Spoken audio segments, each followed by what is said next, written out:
성도 여러분 안녕하십니까? 예수님의 다시 오신다고 하는 재림의 복된 소식, 재림의 나팔소리. 오늘 재림의 서곡 33번째 시간을 여러분들과 같이 함께 맞이했습니다. 오늘 이 시간에는 아마겟돈 전쟁에서 살아남을 사람들은 누구인가 하는 이 제목으로 여러분과 함께 대면하겠습니다. 아마겟돈이란 말, 아마겟돈 전쟁이란 말은 뭐 말도 많고 탈도 많고 관심도 많고 여러 생각이 많죠. 그저 사람들은 그저 이 땅에 살아가면서 무언가 험악한 일이 벌어지면 아마겟돈, 뭐 묵시록이니 계시록이니 하나님을 모르는 사람들도 묵시적 전쟁이다 그러면서 세계 3차 대전이다 그러면 아마겟돈, 이런 생각들을 많이 합니다. 그래서 오늘은 이미 아마겟돈은 전쟁에 대한 이야기는 요한계시록 여러분 그곳에도 들어있고 또 아마겟돈이라는 별도의 소재로 다뤘습니다만 오늘은 그 아마겟돈 전쟁에서 살아남는 사람들의 이야기입니다. 말세에 관한 예수님의 경고, 예비하라. 어느 때 오실지 모르기 때문에 예비하라. 지혜롭고 충성된 종이 되라고 하신 주님의 권고에 따라서 오늘은 이 아마겟돈이라고 하는 이 시간에 우리가 어떻게 하면 살아남을 수 있을까 하는, 또 그 시간을 잘 대비할 수 있을까 하는 시간을 가져보기를 원하는 것입니다. 지난 시간에 이어서 늘 저희는 이제 예언에 대해서 확실한 예언 가운데 있는 종말을 대비하라고 하는 주님의 권고 속에서 어떻게 하는 것이 우리들의 준비일까?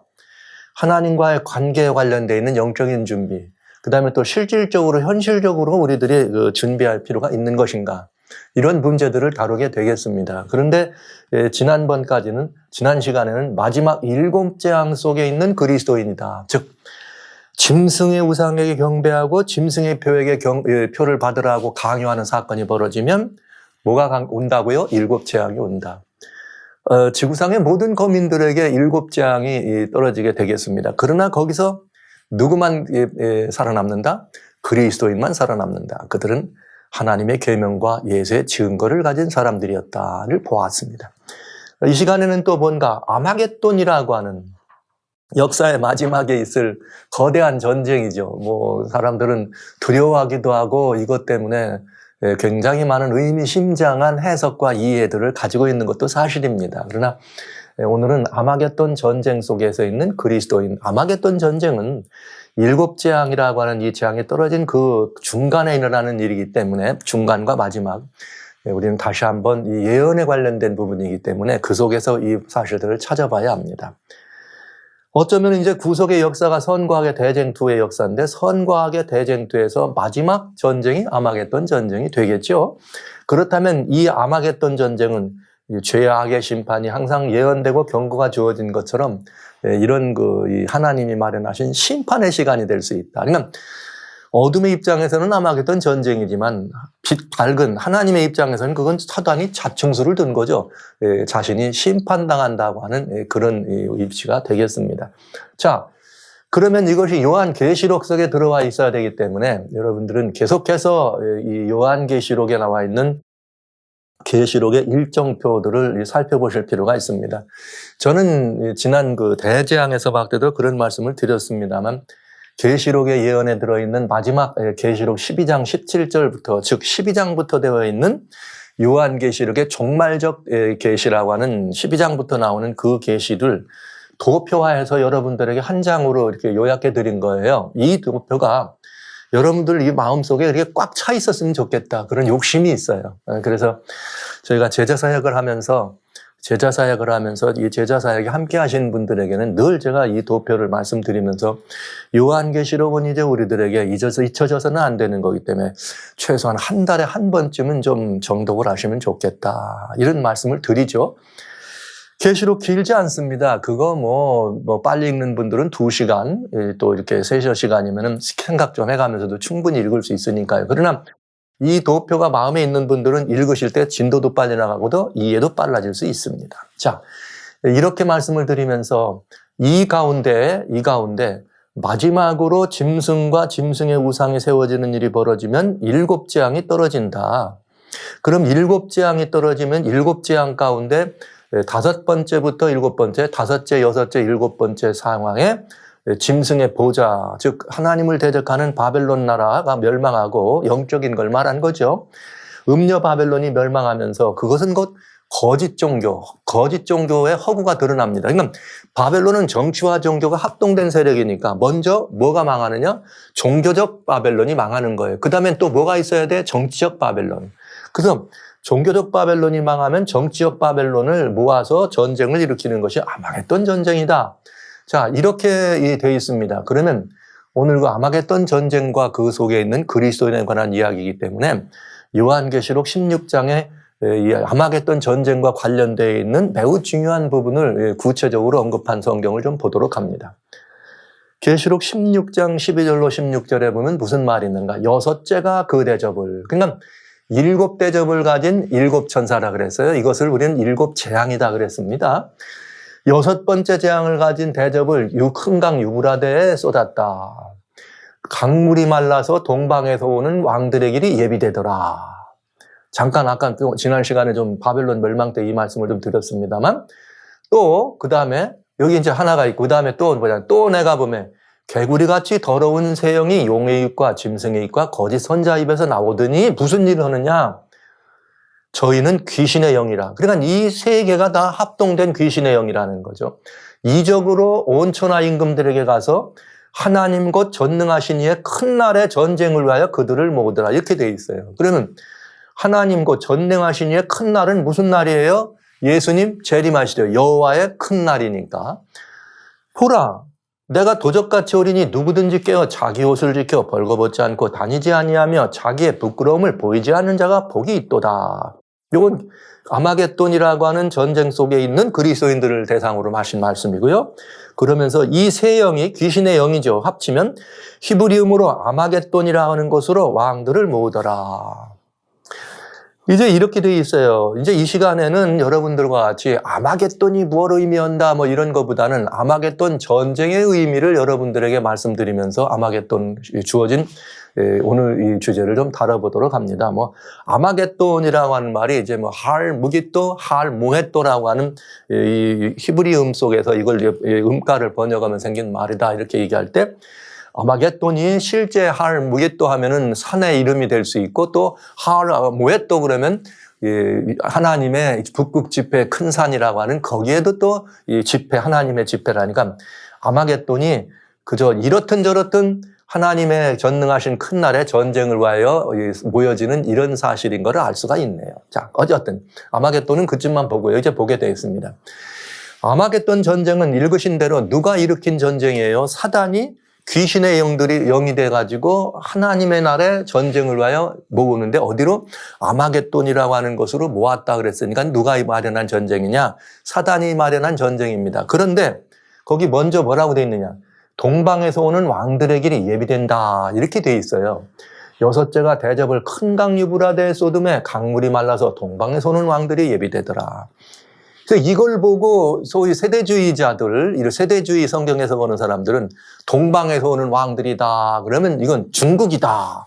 북방에서 오는 왕이다. 그러면 러시아다. 뭐 이러기 서방에서 온다. 그러면 무슨 뭐 리비, 이스라엘을 중심으로 동서남북을 그렇게 얘기하는 것을 우리는 볼 수가 있습니다. 그러나 여기 성경에 나오는 말들을 성경으로 해석하면 답이 다 있게 돼 있어요. 우리의 추측이나 억측이 아니고 정확하게 답이 나오는 말이 있습니다. 그런데 여기 나오는 여기 그 짐승의 세력은 지난 시간에 큰 성 바벨론을 배울 때 음녀다, 바벨론이다 이게 다 같은 세력인 걸 말을 했어요. 그러니까 고대 바벨론의 멸망을 잘 보면은 이 말을 충분히 이해할 수가 있게 돼 있다. 왜? 유비니까요. 서로 이게 고대 기록된 것들은 말세를 위해서 예비된 것이니까. 한번 보시죠. 고대 바벨론의 멸망에 대해서 그다음에 예루살렘의 회복에 대해서 이게 두 개가 같이 가는 거예요. 바벨론이 멸망하는 이유는 예루살렘을 회복하고 중건하기 위해서 하나님께서 주신 섭리니까요. 그런데 특별히 성경 이사야 44장부터 47장에 보면은 대개 바벨론에 관한 멸망에 관한 이야기가 들어 있습니다. 그런데 거기에 44장 26절로 28절에는 이런 말이 있어요.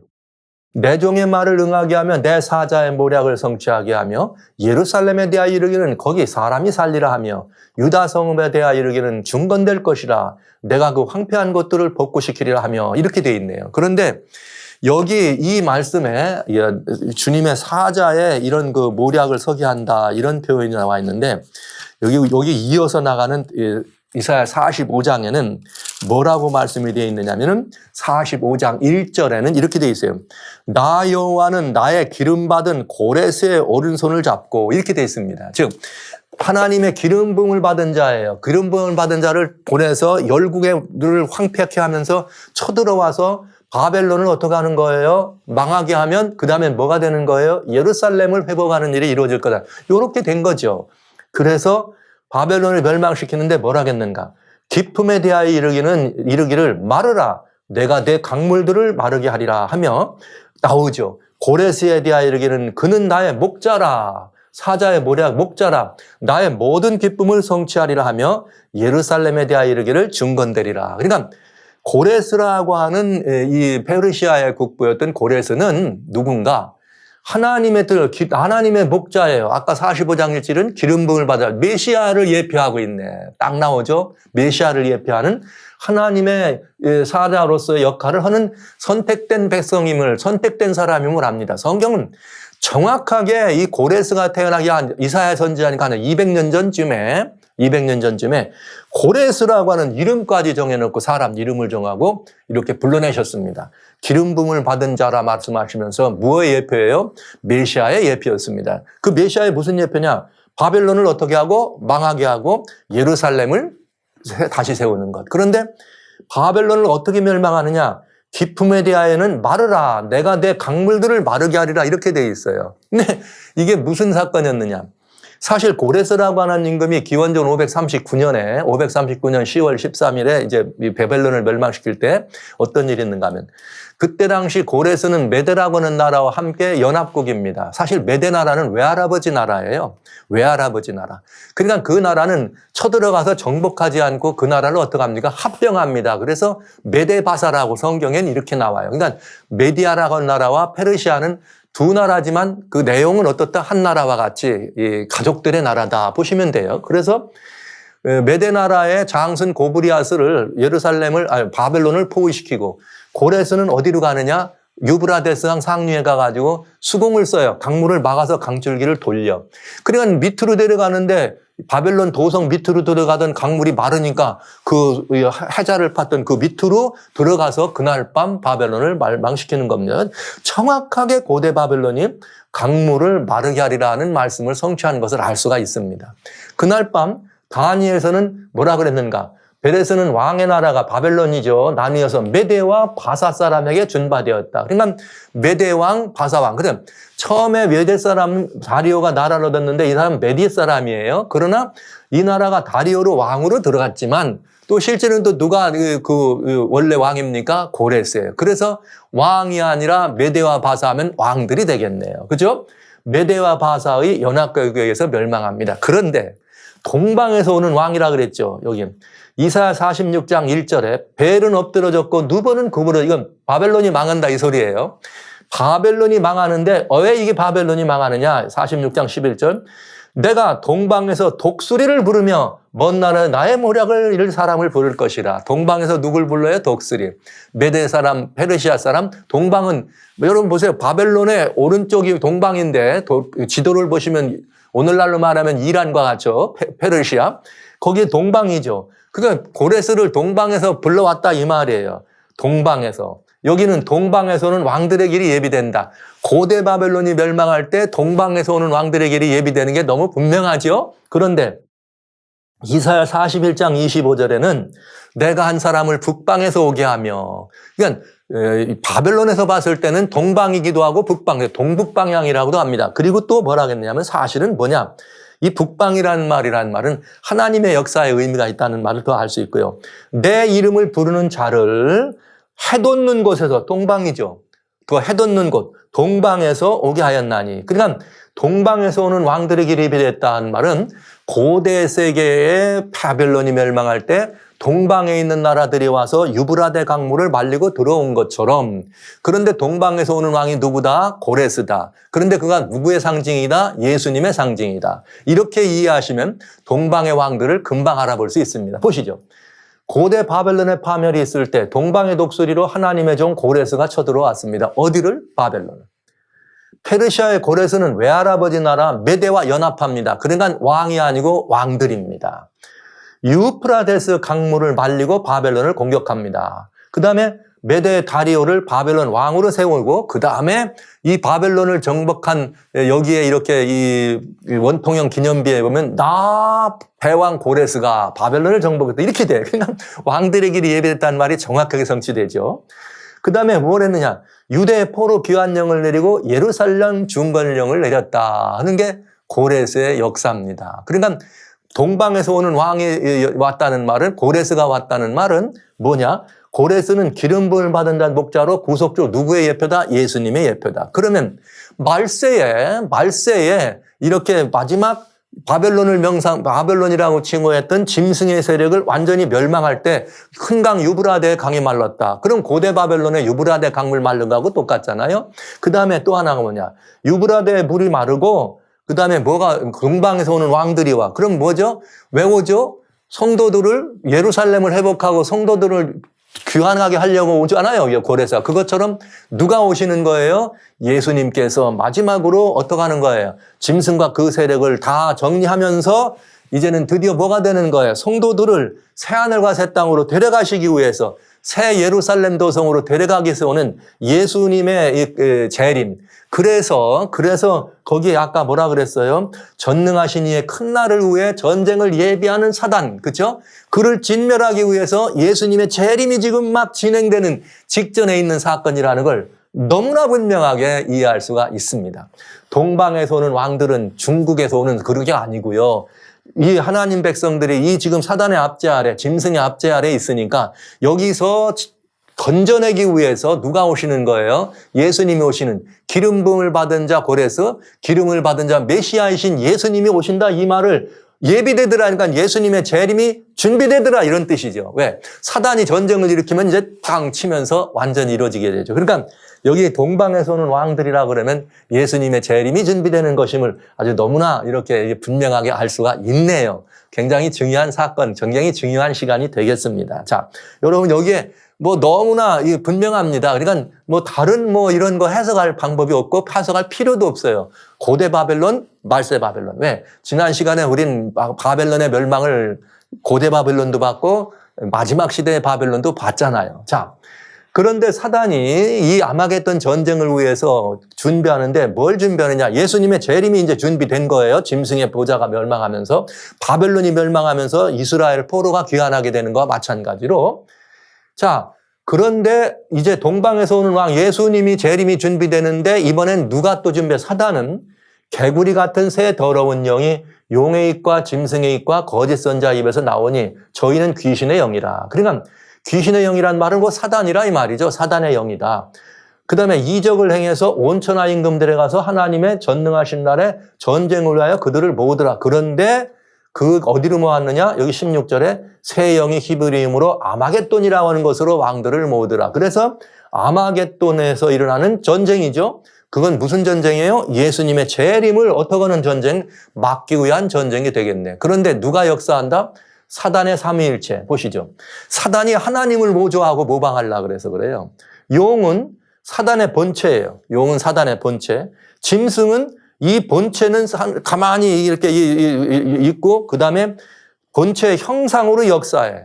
그 다음에 거짓 선지자는 미혹하는 영으로 역사해. 자, 여러분 한번 보시죠. 하나님의 성 삼위를 우리가 이해할 때 아버지 하나님 하나님의 본질 하나님 본체. 아버지 하나님의 모든 것들을 그대로 우리들과 같이 나와서 관계하실 때는 누구의 모습으로? 아들 하나님. 관계하시는 하나님, 아들 하나님으로 오셔서 하나님의 영광의 광채를 우리들에게 보여주시는 분. 그 다음에 성령 하나님은 또 어떤 부분을 가지고 있는가? 성령께서는 하나님의 전능신성을 나타내면서 사람들과 뭐예요? 교통하고 하나님의 전능하심을 역사하는 그런 일을 하죠. 그런데 보니까 용은 사단의 본체예요. 직접 안 나타나 용이. 어떻게 뭘 통해서? 짐승을 통해서 어떻게 합니까? 사단이 배후에서 있으면서 역사하는 거. 누구 흉내내고 있는 거예요? 예수님 흉내내는 거잖아요. 그래서 여기 계시록 13장에 보면은 짐승의 모습이 나오는데 누가 이 짐승과 같으냐 이렇게 말해. 여러분, 그런데 예수님의 또 다른 이름, 전쟁하실 때 쓰시는 예수님의 이름이 백운 미가엘인데, 미가엘이라는 이름은 누가 하나님과 같으냐 이런 뜻입니다. 그래서 이 사단이 예수님을 모해방하고, 그 다음에 거짓 선자는 뭐라는 거예요? 성령을 모방한 거죠. 그래서 사단의 삼위예요. 근데 마지막에는 이 합해서, 이 사단의 이 합해서, 즉 용과 짐승과 거짓 선지를 합해서 귀신의 영이에요. 여기는 귀신의 영, 곧 뭐의 영이요? 사단의 영으로 직접 역사하겠다 이 말이에요. 마지막 때는. 그러면 요 사단의 정체를 조금만 좀 이렇게 계시록을 통해서 좀 보도록 그렇게 합니다. 사단과 일곱 머리 열 뿔의 비밀이 나오는데, 요한계시록 12장 3절에 하늘에 또 다른 이적이 있는데 보라 한 큰 붉은 용이 있어 머리가 일곱이요 뿔이 열이라 이렇게 돼 있어요. 붉은 용이 누구냐? 계시록 12장 7절로 9절에 이 용은 곧 옛뱀 곧 마귀라고도 하고 사단이라고도 하는 온 천하를 꿰는 자라 그래요. 그냥 사단이에요. 사단이 붉은 용의 이런 이 모습으로 사단이 있는데 머리는 일곱이고 뿔이 얼마나 열이다 이렇게 돼 있어요. 사단의 모습에. 이거 사단의 실제 모습이 뭐 어떻다 이거보다는 하나님께서 우리들로 하여금 이것이 사단이라고 하는 것을 깨닫게 하기 위해서 보여주신 굉장히 중요한 상징입니다. 그런데 이게 계시록에 이 일곱 머리 열 뿔이 세 번 나와요. 그래서 이게 첫 번째야. 본질, 용이에요. 모습. 두 번째는 요한계시록 13장에 나오는데 요한계시록 13장 1절에 뭐라고 나오느냐.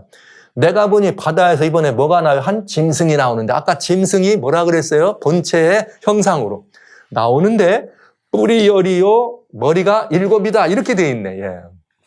그러면 계시록 13장에 나오는 짐승은 배경이 뭐라는 게 분명히 알아져요. 용이라는 거예요. 사단 따지고 보면 분명해지죠. 그 다음에 계시록 17장 3절과 7절에 나오는데 뭐가 나오느냐. 3절과 7절에도 나오죠. 성령으로 나를 데리고 광야로 가니라 내가 여자가 붉은빛 짐승, 붉은색으로 나오죠. 짐승을 탔는데 짐승이 몸에는 참남된 즉 하나님에 대한 모독이 가득하고 일곱 머리와 열 뿔이 있더라. 이렇게 돼 있어요. 그냥 일곱 머리 열 뿔이 나오면 이건 다 누구를 말한다? 사단을 말한다. 그게 어떤 짐승으로 나왔다? 그럼 그 속은 사단이고 사단을 대신하고 있다. 사단의 대리자다. 그런데 계시록 여기 13장은 짐승이 뭘 닮았는가 모양이 나와요. 머리는 사자 같고 몸은 뭐 표범 같고 발은 발은 이 곰 같고 그다음에 말이죠. 이 뿔이 있어요. 뭐 이렇게 그런 그 머리는 7개 사자를 형상을. 자, 이런데 여기 계시록 17장에 나오는 일곱 머리 열 뿔은 있다고 됐는데 어떤 짐승인지 짐승의 모습이 안 나와. 그러니까 이건 뭐예요? 사단의 이 모든 정체가 어떤 형상인지 정확하지 않은 모습으로 가지면서 있지만 이게 드러나지 않지만 하나님은 우리들에게 이게 뭐라는 걸 보여주는 거예요? 사단이라는 걸 보여주죠. 그래서 보세요. 일곱 머리 열 뿔은 용은 사단의 본체입니다. 일곱 머리 열 뿔 가진 짐승은 사단의 지상대리, 본체의 형상이에요. 그러니까 예수님이 이 땅에 오셔서 우리와 함께 교통하신 것처럼 사단은 그렇게 어떻게 한 거예요? 역사를 한 거죠. 그 다음에 일곱 머리 열 뿔 짐승 이거는 음녀가 이 짐승을 탔다 그랬잖아요. 그러면 바벨론을 어떻게 하는 거예요? 떠받치고 있고 바벨론을 이렇게 높이고 바벨론을 유지해주는 바벨론의 뭐에 배우다 이거죠. 그럼 뭐예요? 사단이죠. 정확하게 이렇게 알 수가 있네요. 자, 그러면 이 사단이 아마겟돈 전쟁을 위해서 뭘 준비하느냐? 이렇게 준비해. 사단이 용의 입, 짐승의 입, 거짓 선지자 입이니까 사단의 삼위일체죠. 사단의 삼위일체로 귀신의 영으로 역사하더라. 귀신의 영으로 역사해서 뭘 하는 거예요? 미혹해. 그래가지고 세상의 왕들을 모으더라. 왜 왕들을 모으느냐? 이유가 있다 이게. 바벨론이라고 하는 고대 도시국가는 영적인, 바벨론이라고 하는 도시는 영적인 관계에서 설명된다 그랬어요. 거기. 그러나 도시국가 바벨론은 종교와 정치가 합동된, 그래서 정치 종교가 합동되는 이런 그 타락한 이런 그 음녀라고 하는 부분이죠. 그런데 이미 보세요. 사단의 종교 곧 음녀죠. 바벨론 종교의 허구가 드러나서 왜? 짐승의 보좌에 때렸더니 완전히 이렇게 물이 마르고 다 불에 타버리잖아요. 그럼 종교적 세력은 끝나. 아하, 짐승의 우상에게 경배하는 건 아무것도 아니구나. 아무것도 아니구나. 그러나 여러분, 짐승의 표는 누가 강요해요? 짐승의 표는 미국이라고 하는 나라를 통해서 계시록 13장 즉 정치적 권세를 통해서 강요하고 죽게 하는 일을 또 하잖아요. 그러니까 뭐 망하는 거죠. 그러니까 거짓 종교는 허구가 드러나자 정치적 세력들을 미혹해서 연합시킨다 이 말이죠. 이게 이제 중요한 거예요. 남은 건 정치적 세력이다. 그러면 말세 바벨론의 종교적 구심점은 어디였어요? 말세 바벨론? 지금까지 보셨던 것처럼 바벨론의 종교적 구심점은 바티칸입니다. 타락한 교회의 교권의 중심에 있는 이 타락한 교권의 수장이 바로 바벨론의 이 중심 세력이 되겠습니다. 자, 그러면 이 중심 세력이 어떻게 돼요? 멸망합니다. 멸망한다고 되어 있으니까 망하면 불에 타서 망한다. 그러면 뭐만 남는다? 정치적 세력만 남는다. 바벨론을 구성하는 즉 음녀니까 이렇게 같이 합동했던 정치적 세력만 남는다. 그럼 바벨론의 정치적 구심점은 뭐라고 보십니까? 여러분은 뭐라고 생각하세요? 요한계시록 13장을 보면은 바벨론의 종교적 세력은 중세 타락한 교회가 부활한 이 교권 세력이라면 정치적 세력은 말할 것도 없이 양처럼 올라온 마지막 때의 미국임을 우리는 알고 있습니다. 그러면 마지막 바벨론의 구심점은 뭐가 돼야 되겠어요? 미국이 중심이 되겠죠? 그런데 이 미국이 중심이 되지만은 이건 나라라고 말할 때는 미국의 중심이 되지만 왕이라고 말할 때는 뭐가 되겠어요? 아까 7머리 이렇게 10뿔 가진 붉은 빛 짐승 그러나 형상이 없는 누구라? 그 사단이었다. 그러니까 여긴 여러분이 금방 무슨 말인지 제가 여러분 드린 걸 아실 수 있을 거예요. 미국을 중심으로 일어나지만은 그거의 모체는 배우는 뭐라고요? 사단이다. 그렇게 사단이 세력을 모으는 거죠. 그래서 하나님의 곧 전능하신 이의 큰 날에 전쟁을 위하여 모았다. 이 말은 전능하신 이의 큰 날은 누구예요? 예수님의 재림이다. 왜? 여호와의 큰 날, 진노의 날 이게 다 무슨 날입니까? 예수님의 재림을 말하는 날이죠. 자, 이렇게 전쟁을 준비합니다. 이렇게 모여서 바벨론과 모여서 하나님을 대적하는 전쟁의 실상이 뭐냐? 실상은 계시록 17장에 나오는 말씀을 보면 이렇게 돼 있어요. 천사가 가로되 왜 귀히 여기느냐? 내가 여자와 그의 탄 바 7머리 10뿔 가진 짐승의 비밀을 내게 이르리라. 나오죠? 아까 계시록 17장에 3절에 나오는데 7절에 한 번 더 나온다. 여기 7머리 10뿔 가진 짐승이 여자 음녀를 싣고 있는데 비밀이다 이거예요. 무슨 비밀이냐? 사단이라 그랬습니다. 이 비밀이 뭐냐면은 이 비밀은 전에 있다가 시방 없어진 짐승인데 이것은 8번째 왕이다 그랬어요. 7머리 10뿔인데 8째 왕이다. 그런데 7 중에 속했다. 그러니까 왕은 8번째 왕이지만 실상은 어디에 연속이다? 7머리 중에 연속이다. 그러니까 이미 있던 세력 중에 하나다 이 말이에요. 속한 자가 멸망으로 들어간다. 그 다음에 내가 보던 10뿔은 열왕인데 나라를 얻지 못하다. 열왕이 열나라. 이건 7머리 10뿔이 중세를 장악한 짐승의 세력을 말할 때는 중세 유럽을 말했습니다. 그러면 여전히 10뿔은 열왕인데 나라를 얻지 못했다. 제가 이런 말씀을 많이 드리죠. 요한계시록 아마겟돈이나 계시록의 17장을 보시면 이 말을 자세히 말씀드렸습니다만 이 유럽이라고 하는 나라는 절대로 다니엘 2장에 보면 하나가 되지 않도록 돼 있어요. 분열된 나라가 돼 있도록 돼 있어요. 근데 유럽이 계속 하나가 되려고 그래. 요즘은 EU라고 그러잖아요. 유럽연합. 그러나 아직 유럽연합이 하나가 되진 않았습니다. 그래서 성경에 절망하죠. 10뿔은 열왕인데 아직 나라를 얻지 못하였으나 이 말은 무슨 말이에요? 절대로 유럽은 한 나라가 되지 못한다 이 말이죠. 그러니까 이 나라가 뭘 해요? 다만 짐승으로 더불어 임금처럼 권세는 행해요. 권세는 있지만 한 나라가 되진 않아. 근데 그 권세를 어떻게 하느냐? 저희가 한 뜻을 분열된 이 나라들이 한 뜻을 가지고 자기의 능력과 권세를 짐승에게 주더라. 짐승이 8째 왕이고 8째 왕은 7머리 10뿔 가진 짐승. 누구예요? 사단이라 이 말이죠. 그러면 이 짐승은 형식으로는 어디를 중심으로 나타날 거다? 마지막 이 바벨론의 구정치적 세력인 미국을 중심으로 나올 거다. 그러면 여기서 권세를 보아. 그러니까 유럽과 미국이 합동된다 이 말에 겉으로는 완전히 합동돼서 하는 일이 뭐냐? 그 정신은 누구가 지금 쓰닥거린 거예요? 왕으로는 사단의 세력이 되죠. 저희가 어린 양으로 더불어 싸우려니와 딱 나오네. 어린 양이 누굽니까? 예수 그리스도. 어린 양은 만죄지어 왕임으로 이 사단이 올라왔어도 이게 아마겟돈 전쟁을 의미하는 것입니다. 그런데 성경은 어린 양이 이 사단의 세력을 이기고 또 누가 또 이기냐? 그와 함께 있는 자들 곧 부르심을 입고 빼내심을 입은 진실한 자들을 이긴다. 그러니까 지금 아마겟돈 전쟁이 예수 그리스도를 재림을 막느라고 나오는 전쟁이 하나 있고 여기 함께한 자들이란 말은 이 땅에 있는 성도들을 말하니까 성도들이 또 이 아마겟돈 전쟁에 휘말리는 것을 알 수가 있네요. 요것 조금 보면 이렇게 돼 있네요. 새 사단의 미혹으로 세상의 나라들이 모입니다. 열강들이 모든 권세를 누구에게 바칩니까? 사단에게 바칩니다. 그러나 나라라고 하는 이름으로는 어디가 돼야 돼요? 바벨론의 중심 세력이었던 정치적 세력인 미국이 되겠네요. 국가로는. 음녀가 탄 짐승 8째 왕, 8째 왕, 사단이에요. 10왕이 거기다 다 권세를 준다 이거예요. 그러니까 이 유럽과 미국이 합동이 돼서 누구의 세력을 행사한다? 사단의 세력을 행사하겠다.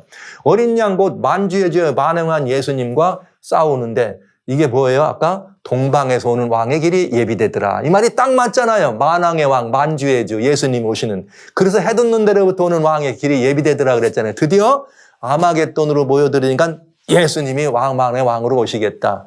그리고 또 그와 함께 있는 예수님을 믿는 사람들은 이긴다. 이 말이죠. 그러니까 아마겟돈 전쟁은 예수의 재림을 막으려는 실제적인 전쟁이에요. 어린 양과 더불어 싸우는데 실제적인 전쟁. 그리고 아마겟돈 전쟁은 진실된 성도들을 없애려고 하는 전쟁이기도 합니다. 그러니까 양방향이다. 예. 하늘에서 직접 예수님을 대적하기도 하고 재림하는 예수님. 그 다음엔 뭐라는 거예요? 이 땅에서는 성도들을 핍박하는 환난이다. 그래서 하나님의 계명과 예수 믿음을 가진 성도들이 겪어야 할 뭘 의미한다? 아마겟돈의 환난이다. 그래서 이 환난을 뭐라 그래요? 야곱의 환난이다. 이런 말도 쓴 것입니다. 자, 요 아마겟돈 전쟁, 예수님을 대적하는 아마겟돈 전쟁의 실상 조금 더 보죠. 결과. 계시록 19장에서는 이제 이 부분이 완전히 적나라하게 드러나 이제 완전히 19장에서 내가 하늘에 열린 것을 보니 백마탄 자가 있으니 그 이름은 충신과 진실이라. 요한계시록 3장의 14절 15절에 그 이름은 뭐라? 진실과 충신이라. 누구로 이름? 예수님이에요. 그가 공의로 심판하며 싸우더라. 눈이 불꽃 같고 머리에 많은 면류관이 있고 또 이름 쓴 것이 있는데 자기밖에 아는 자가 없고 그가 피 뿌린 옷을 입었는데 그 일은 하나님의 말씀이라 하더라. 하나님의 말씀이면 누구세요? 예수 그리스도. 하늘에 있는 군대들이 이렇게 따르고 백마를 타고 그의 입에서 이한 검이 나와서 만국을 치고 친히 철장으로 만국을 다스리며 친히 하나님 곧 전능하신 이의 맹렬한 진노의 포도주를 밟는다. 그 옷과 다리에 이름 쓴 것이 있으니 만왕의 지요 만왕의 왕이요 만주의 주라 하더라. 곧 예수 그리스도가 재림하시면서 이 아마겟돈으로 모여서 주님의 재림을 대적하는 뭐예요? 세상의 군왕들과 함께 싸우면서 군왕들이 끝장나는 걸 보는 거죠. 예수님을 대적하는 사단의 전쟁입니다. 그래서 봤더니 짐승과 땅의 임금들과 군대들이 보여 말탄 자와 그의 군대를 더불어 뭘 일으켜? 전쟁을 일으키다가 이거 예수님 오시는 직접 전쟁이에요. 짐승이 잡히고 그 앞에 이적을 행하던 거짓 선지자도 함께 잡혔고 이는 짐승의 표를 받고 우상에게 경배하던 자들을 이적으로 미혹하던 자. 그러니까 여기 나오죠. 짐승의 표를 강요하고 우상을 많이 받게 한 게 뭐예요, 여러분? 요한계시록 13장 11절로부터 나오는 새끼양 같은 두 뿔 있는 짐승, 땅에서 올라온 짐승이죠. 먼저 짐승에게 권세를 받아서 미혹하고 다 하면서 우상에게 경배하게 하고 하더라. 그럼 어느 나라래요, 이게? 그러면 여러분 답 다 아시는 거 아니에요? 나오죠. 이 둘이 산채로 유황불 붙는 못에 던지고 나머지는 다 탄자로 입고 나온 검으로 죽는다. 여기 이게 19장이에요. 20장 1절로 2절에는 누구까지 나오느냐? 하늘에서 내려와 가지고 사단이 완전히 잡혀서 무적행에 갇히는 사건이 나옵니다. 그래서 이렇게 아마겟돈 전쟁은 끝나게 돼 있어요. 자, 여러분 한번 상상해 보십시오. 예수님이 누굽니까? 예수님이 창조주 아니에요. 창조주이신 예수님이 내려오시는데 자기가 창조한 창조주 하나님을 대적하면 살겠어요. 눈 한번 찔끔하면 끝장나는 거지. 근데 보세요. 아마겟돈 전쟁은 사단의 미혹에 빠진 모든 피조물들이 사단과 합쳐서 창조주를 대적하는 마지막 선악의 대쟁투입니다. 제가 좀 재밌는 표현을 썼습니다. 조족지혈의 전쟁이다. 왜? 세 발의 피라고 하죠. 그러니까 세 발의 피도 안 되지. 왜? 어쨌든 세 발의 피면 새가 이렇게 뭐라도 할 수 있지만 창조주에게 피조물이 대적하면 그게 도대체 뭐예요? 그건 언강생신, 이건 가당치 않은 일을 한 거죠. 원래 그냥 눈 한번 끔쩍하면 생기기도 하고 눈 한번 끔쩍하면 사라질 수도 있는 그런 피조물이 창조주를 대적했다는 게 말이 됩니까? 그건 그냥 끝장나는 전쟁이다. 이게 아마겟돈 전쟁입니다. 그러니까 아마겟돈 전쟁이 3차 대전이다, 무슨 전쟁이다 이런 거 하는 거 여러분 염려하지 마세요. 그거는 성경대로예요. 오시는 예수님, 동방으로부터 오시는 예수님, 즉 예수님 재림하시는 예수님의 재림을 막으려고 인간의 모든 이런 것들을 동원한 거죠, 여러분. 사단이 하늘에서 예수님 미가엘과 싸워본 적이 있어요. 계시록 12장에 보면은 7절로 9절에 하늘에 전쟁이 있으니 미가엘과 함께 영이 더불어 싸웁니다. 즉 하늘에서도 사단이 하늘에서도 싸워본 경험이 있어. 그런데 땅에 내려와서 뭐 하는 거예요? 이 땅에 있는 모든 사단의 영향을 받은 모든 인간들을 다 동원해가지고 한번 대적한다면 해볼만 하다고 생각한 거죠. 참, 하나님의 사랑과 은혜를 잊어버린 겁니다. 회개할 기회를 완전히 저버렸던 사단이 하는 짓이 그런 짓이죠. 어떻게 피조물이 창조주를 이깁니까? 말 그대로 조적지혈입니다. 자, 그런데 이 아마겟돈의 또 다른 한편의 전쟁은 누구다? 성도들이다. 그래서 아마겟돈의 환난 가운데 이번에는 전쟁이 아니에요. 성도들이 사단하고 싸워서 필적할 이게 아닙니다. 아마겟돈에 이건 성도들에게는 환난이기 때문에 성도들인데 어떻게 되느냐? 성경에는 야곱의 환난이라고 하는 게 있어요. 근데 야곱의 환난이라고 하는데 예레미야 30장 4절로 7절에 보면은 예루살렘 유다 백성들이 이게 막 그 포로로 끌려가지고 고통받고 다 이렇게 할 때 하나님이 그 백성을 어떻게 한다? 다시 회복하신다는 얘기를 하면서 유다 백성들이 그렇게 포로돼가지고 그렇게 당할 때 얘기를 어떻게 했는가?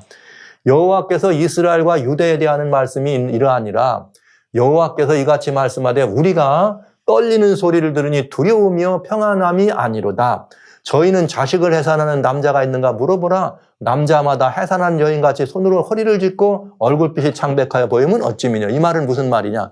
환난이 너무 심해서 남자도 애 낳는 것과 같은, 애기 엄마가 애를 낳을 때 얼마나 힘들어요. 그런데 남자가 애 낳는 것처럼 그런 고통이 있다는 거죠. 그래서 슬프다 그날이여 비할 데 없이 크니 이는 야곱의 환난의 때가 되미로다마는 그가 이에서 구해냄을 얻으리로다. 이야, 이 환난으로 말하자면 너무 크고 너무 심해서 야복나루의 야곱이 하나님과 어떡합니까? 씨름했잖아요. 뭘 걸고? 목숨을 걸고.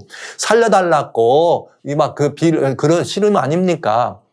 그렇게 해서 환난인데, 그러나 성경 그 야곱의 환난의 결과는 하나님께서 건지고 구원함을 받겠다. 이렇게 약속하신 것이에요. 그러니까 아마겟돈 전쟁이란 말은 사실은 성도들에게는 야곱의 환난 같은 사단의 뭐가 되는 거예요? 핍박이 되는 것입니다. 왜 핍박을 할까요? 완전히 하나님의 계명과 예수의 증거를 없애려고 그런 것이죠. 그래서 계시록 12장 17절에 용이 바닷가 이렇게 모래에 의해서 바닷가 모래에 서더라 분내서 돌아가서 왜? 하나님의 계명과 예수의 증거를 없애려고. 근데 하나님의 계명과 예수의 증거가 어디 공중에 떠돌아다녀요? 아니잖아요. 그게 어디 있어요? 성도들의 삶과 심령 속에 있잖아요. 그러니까 그 성도들을 없애려고 한 것이죠. 성도들을. 자, 그런데 그 환난 중의 성도들을 향해서 성경은 이렇게 말합니다. 아마겟돈 전쟁 중입니다. 보라 내가 도적같이 오리니. 와우, 이제는 완전히 도적같이 올 수가 없어. 아마겟돈 때 이 얘기를 하신 건 왜? 지금 이 환난을 보면 오실 게 분명해. 그래서 그리스도인은 그날을 도적처럼 맞이하지 않는다 이 말이에요. 그러나 보세요. 예비지 않고 도적같이 오는데 누구든지 깨어 자기 옷을 지켜 벌거벗고 다니지 아니하며 자기의 부끄러움을 보이지 않는 자가 복이 있도다. 할렐루야. 아마겟돈 전쟁이라고 하는 즉 성도들을 향해서 야곱의 환난 같은 큰 환난이 있을 때에 그 환난 가운데 있는 성도들이 해야 될 일은 뭐냐? 옷을 벗지 않는 것입니다. 네. 그 옷이 도대체 무슨 옷입니까? 그리고 그 옷은 어디서 입는 옷입니까? 성경은 이사야 61장 10절에 뭐라고 말씀하셨는가? 이렇게 했어요. 내가 여호와로 인하여 크게 기뻐하며 나의 영혼이 내 하나님으로 인하여 크게 즐거워한다. 근데 왜 그러냐? 이는 그가 하나님이죠. 그가 어떻게 냐 우리에게 의의 구원의 옷으로 입혀주시고 의의 겉옷으로 내게 더하셨다. 그러니까 이 옷은 하나님이 주시는 구원의 옷이요 의의 옷이에요. 얼마나 아름다우냐? 이는 신랑이 사모를 쓰고 신부가 자기 보물로 단장한같이 아름다운 옷입니다. 이 구원의 옷이에요. 우린 이 옷을 그냥 흰 옷이다 이런 말도 하죠. 이렇게. 자, 그러면 이제 이 옷이 있는데 이 옷은 언제 우리가 이런 옷을 입느냐? 언제 이 옷을 입느냐? 이게 문제죠. 갈라디아 3장 26절로 27절에 이렇게 돼 있어요. 너희가 믿음으로 말미암아 그리스도 예수 안에서 하나님의 아들이 되었도다. 그래서 누구든지 그리스도 앞하여 세례를 받은 자는 그리스도로 옷 입었나니라. 할렐루야. 여러분, 예수 그리스도를 개인의 구주로 영접하고 나는 주님의 사람입니다. 이젠 하나님의 아들입니다. 하나님의 딸입니다 하실 때 뭘 받아요? 침례를 받잖아요. 그러면 그때 뭘 옷 입어? 예수님으로 옷 입는 거예요. 언제 이 옷을 입느냐? 우리는 거듭남을 하나님 앞에 고백하기 위해서 침례를 받을 때 예수님께로부터 입혀주시는 옷을 입은 것입니다. 사랑하는 성도 여러분, 이 옷 입으셨나 확인 한번 해보셔야 돼요.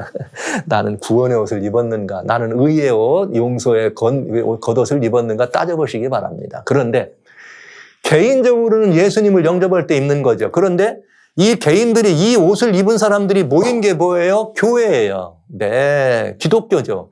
다 예수님으로 옷 입은 사람들이 모여 있는 곳이 기독교라고요. 그런데 성경에는 요한계시록에는 뭐가 있느냐? 요한계시록에는 1장에 이렇게 돼 있어요. 10절에 너희는 성령이 감동돼 가지고 이렇게 요한에게 나타나신 주님이 말씀하시기를 너희는 말이야 지금부터 본 것과 들은 것들을 다 편지로 써도 보내라. 아시아에 있는 7교회다. 그러면서 아시아 7교회를 말할 때 에베소, 서무나, 버가모, 두아디라, 사데, 빌라델비아 마지막 교회가 라오디게아입니다. 그 라오디게아 교회에 보내는 권면에 보면은 뭐라고 나왔느냐? 이게 마지막 시대의 교회죠. 라오디게아 시대의 교회. 라오디게아라고 하는 말은 지난번에 다니엘 말씀드렸습니다만 심판받는 백성이라 이런 뜻이 있는데 거기 뭐라고 되어 있느냐? 마지막 시대의 교회예요. 내가 말하기를 나는 부자라 부유하여 부족한 것이 없다 하나 내 곤고한 것과 가련한 것과 가난한 것과 눈먼 것과 벌거벗은 것을 알지 못하더라 이렇게 되어 있어요. 여러분 그렇기 때문에 교회 들어 뭐라고 하는가? 내가 너를 권하노니 흰옷을 사서 입어 벌거벗은 수치를 보이지 않게 하라 이렇게 돼 있어요. 살아신 성도 여러분.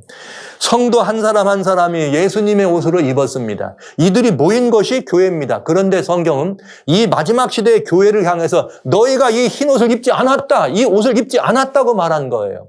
그래서 요한계시록 여기 3장 20절엔 뭐라고 돼 있는가? 볼지어다 내가 문 밖에 서서 두드리노니 예수님이 교회 문 안에 있는 게 아니라 문 밖에 계십니다. 즉 하나님의 교회라고 하는 마지막 시대 교회에 누가 안 계시다는 거예요. 예수님이 계시지 않다는 거예요. 그래서 이 교회로 하여금 예수님의 옷을 입으라는 말은 마지막 때 교회가 예수께로 돌아오라 이 말이에요. 교회로 돌아오라. 오늘 이 기독교의 병폐를 이렇게 정확하게 성경은 지적하고 있는 것입니다. 오늘 우리는 따져봐야 합니다. 우리 모든 교회에 그리스도이신 예수가 중심이 되셨는지를 따져봐야 한다는 얘기죠. 네, 이게 문제인 것입니다. 자, 그런데 여러분 이 옷을 입었는지 안 입었는지를 또 판단하는 심판도 있어요. 그 예화로 주신 예수님이 비유로 주신 누가 이 옷을 입고 있을까? 마태복음 22장에 보면은 뭐라고 나오느냐? 천국의 혼인잔치에 비해요. 혼인잔치를 비유하는데 사람들이 종들을 보내가지고 잔치 오라 그랬더니 오지 않아. 이 혼인잔치의 비유는 예수님께서 천국으로 백성들을 초청하는 걸 말하죠. 그런데 초청받은 사람은 오지 않아. 이게 누구들이에요? 유대 백성들이야. 안 왔어. 그러니까 이번엔 성경에 뭐라고 나오느냐? 11절에 종들이 길에 나가서 악한 자나 선한 자나 만나는 대로 모두 데려와라. 그랬더니 혼인잔치 꽉 찼어. 유대인들이 예수님을 거절하니까 이제는 뭐가 된 거예요? 이방으로 복음이 전파되면서 그냥 막 안방에서 다 들어왔다 이 말이에요. 네, 이게 그 말입니다. 그랬더니 이제 임금이 손을 보러 들어올세요. 예수님 오실 때를 말하는 거예요. 거기서 예복을 입지 않은 한 사람을 보고 가로되 친구여 어찌하여 예복을 입지 않고 하나. 저는 이 말씀 보면서 너무너무 행복해요. 왠지 아세요? 손이 혼인잔치에 가득했어요. 그런데 혼인잔치에 가득한데 딱 한 명만 뭘 안 입었어? 예복을 안 입었어. 여러분 잘 보세요. 종들이 길에 나가서 사람들 다 악한 자나 선한 자나 닥치는 대로 다 들어왔는데 예복 입고 왔어요? 아니잖아요. 그런데 예복 검사를 한다는 말은 예복을 어떻게 했다는 거예요? 여기 이 혼주가 왕이 어떻게 했다는 거예요? 예복을 다 주었다는 말이에요. 그러니까 다 입었어. 여기 주었기 때문에 뭘로 준 거예요? 거저 준 거죠. 악한 자도 줬어요. 선한 자만 준 게 아니야. 너 이리 와보라. 너 어떠냐? 너는 어디서 왔니? 출신이 안 되겠다. 너는 가라. 너는 뭐 했니? 너는 무슨 착한 일을 했니? 에이 그래갖고 되겠니? 가거라. 너는 죄인이잖아. 범죄자잖아. 여기 올 자격 없다. 가거라. 이렇게 하지 않았다고요. 누구라도 다 어떻게 악한 자나 선한 자나 만나는 대로 다 데려왔더니 잔치 자리가 꽉 찼네. 와우. 그런데 주인이 와가지고 그러니까 예복은 들어올 때 다 줬어요. 거저 준 거예요. 다 입었어. 근데 와서 봤더니 안 입은 사람이 있더라고요. 근데 많아요, 적어요. 딱 한 명 안 입었더라. 전 이걸 보고 희망 있다. 희망 있다. 네. 왜 그런가? 딱 한 명이라 그랬잖아요, 여기야. 희망이 있다. 그럼 이 예복을 검사한다는 건 뭘 말하느냐? 청한 사람을한테 택함을 입은 자는 적다. 이 말에 대한 비유로 말씀하신 건데 이게 이제 우리들에게 굉장히 중요한 가치가 있는 또 하나의 우리가 되겠습니다. 이게 무슨 말이냐? 주님이 오실 때 아까 뭘 하라 그랬어요? 옷을 벗지 말라 그랬잖아요. 이거와 연관이 있다 이거예요. 그러니까 여기 예복을 검사하는 것은 초청해서 왔는데 그냥 주님이 다 초청장을 주었어. 왔다 이 말이에요. 그럼 초청장을 받아갖고 온 거죠. 예복을 입었다. 그러면 천국에 들어가는데 뭘 보는 어린 양 혼잔치에 들어오려면 예수님을 영접하면 뭘 줘요? 옷을 준다고요. 예수님으로 옷 준다 이 말이에요. 그게 예복입니다. 그러면 이 예복을 입어야지 가는 거 아니에요? 그러니까 벗지 말라고 한 거죠. 그런데 세상에는 이 예복 검사에 대해서 여러 가지 말들이 많이 있죠. 그건 성경적이지 않습니다. 자, 예복 검사는 예복을 입었는지 안 입었는지가 중요해. 그죠? 여기 보세요. 입었냐 안 입었냐를 따졌지 뭐 예복이 뭐 찢어졌냐 예복을 뭐 더럽혀졌냐 이거 보지 않았다 이 말이에요.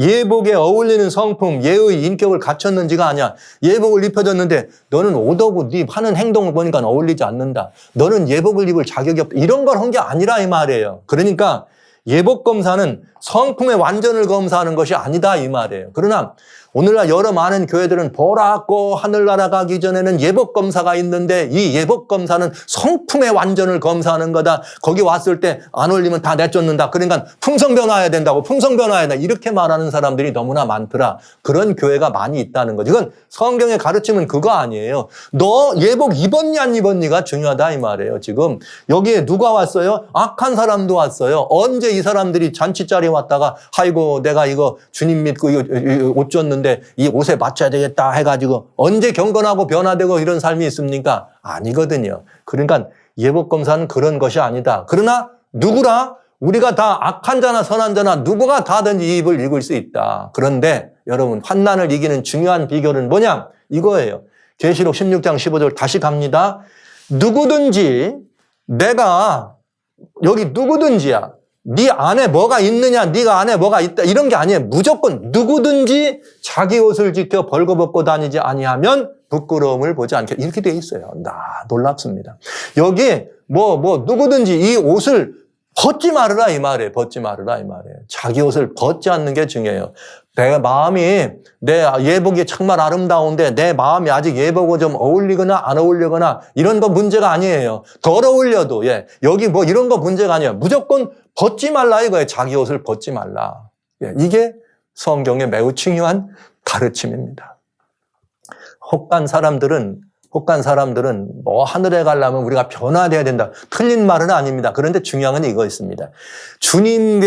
예수님을 영접해가지고 예수님으로 옷 입으면 그 다음부터는 뭐 하는 거예요? 자라나는 거예요. 의와 거룩함으로 이 새 사람을 입고 어떻게 하는 거예요? 이 지식에까지도 하나님 우리를 창조하신 하나님의 형상까지 어떻게 하는 거예요? 자라나는 거예요.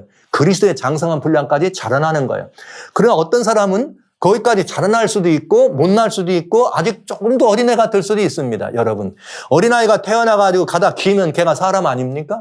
장성해가지고 뜀박질하면 그것만 사람입니까? 아니잖아요. 아니 혹 하다 보면 좀 우리가 잘못돼가지고 좀 장애가 있거나 이렇게 몸이 좀 이렇게 장애가 있을 수 있잖아요. 그러면 사람 아닙니까? 아니잖아요. 완전한 사람이잖아요. 주님은 그걸 말씀하시는 거예요. 자기 옷을 벗지 말라 이 말은 너희가 예수께서 하나님의 아들이라 이렇게 불러주셨다. 너 예수님으로 옷 입었다. 그런데 이 옷은 입었으나 아직 그 옷에 걸맞게 예수님의 모든 것들을 다 자라났지만 자라나는 과정이다 이거죠. 우리가 아무리 많이 자라나면 예수님하고 똑같을 것 같아요. 그러니까 일찌감치 여러분 그런 엉투달토한 그런 이 생각이나 그런 모도를 남아 보지 마시고 여기까지 이르렀든지 이런 것에 충성하시면 됩니다. 그저 지금 예수님과의 관계 속에서 점점 깨지고 넘어지고 하면서도 자라나고 또 자라나고 늘 이 옷을 모아만 하지 않으면 벗지만 않으면 그러니까 이런 말이 있어요. 이런 말. 저는 여러분 이런 말씀 드려요. 넘어지고 깨지면은 사람들이 죄인이라 그래. 아닙니다. 죄인은 넘어지고 깨져서 죄인 되는 게 아니고 넘어지고 깨졌는데도 일어나지 않으면 죄인인 거예요. 넘어지지 않는 것이 의인이란 이번엔 넘어지지 않는 것이 의인이 아니라 넘어져도 일어나지 않고 그냥 자빠져 있는 것은 죄인이고 아무리 많이 넘어져도 일어나면 의인입니다. 그는 옷을 벗지 않은 사람입니다. 그러니까 여러분 옷을 벗지 않는다는 것은 내 품성의 상태, 내가 예수님을 믿는 여러 가지 모든 다양한 내 상태가 완전하냐 부족하냐의 문제가 아니고 나는 내가 넘어지고 깨지고 자빠지고 더럽고 흠입었지만 나는 예수님밖에 몰라요 하고 예수님을 바라보는 사람, 옷을 벗지 않는 사람입니다.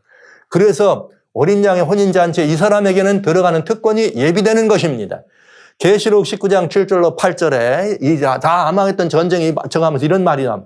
우리가 즐거워 그 기뻐하며 그에게 영광을 돌리세. 어린 양의 혼인 계약이 이르렀고 그 아내가 예비하였은즉 그에게 허락하사 빛나고 깨끗한 세마포를 입게 하셨은즉 이 세마포는 성도들의 옳은 행실이로다 하더라. 이렇게 있네요. 이 성경을 잘 보면 이렇죠. 혼인 계약이 이르렀는데 아내가 예비했네. 예비가 됐으니 깨끗한 세마포를 입혀줘라. 이렇게 된 것 같죠. 그게 아니고요.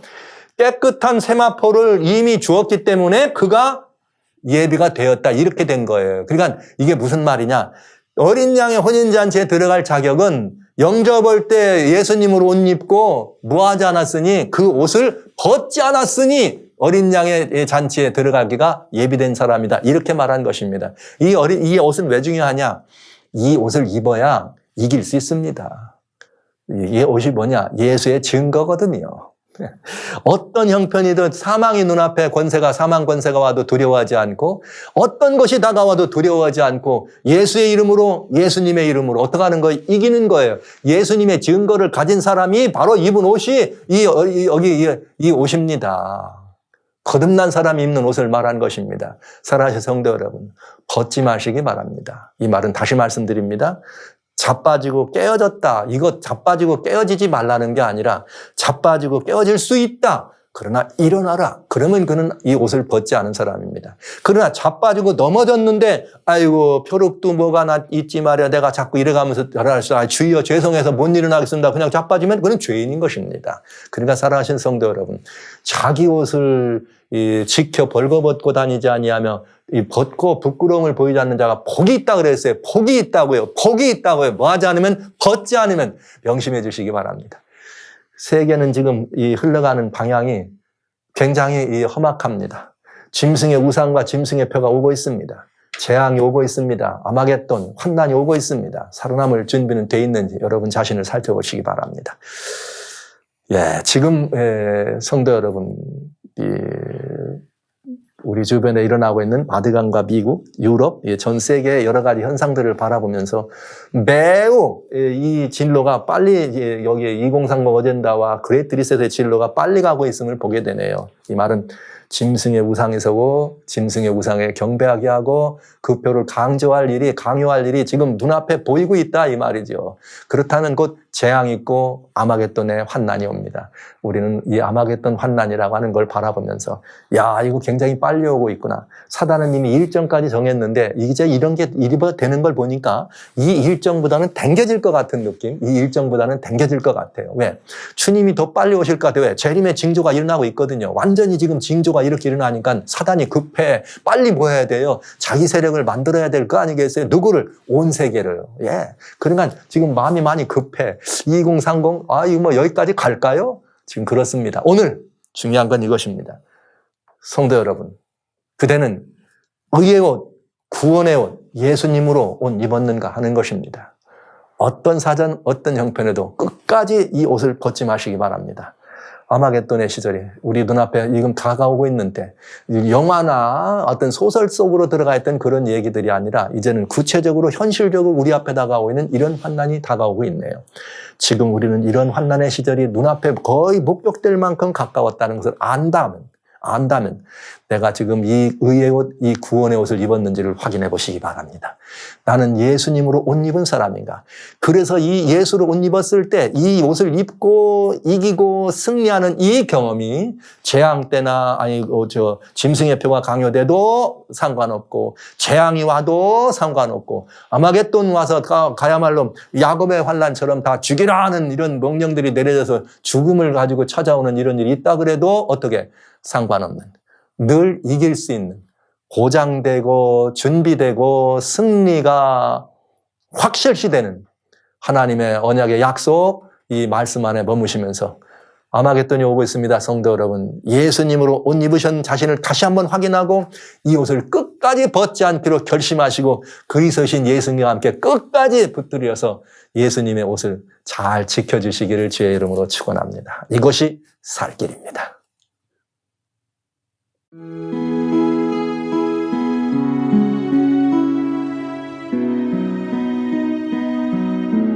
네.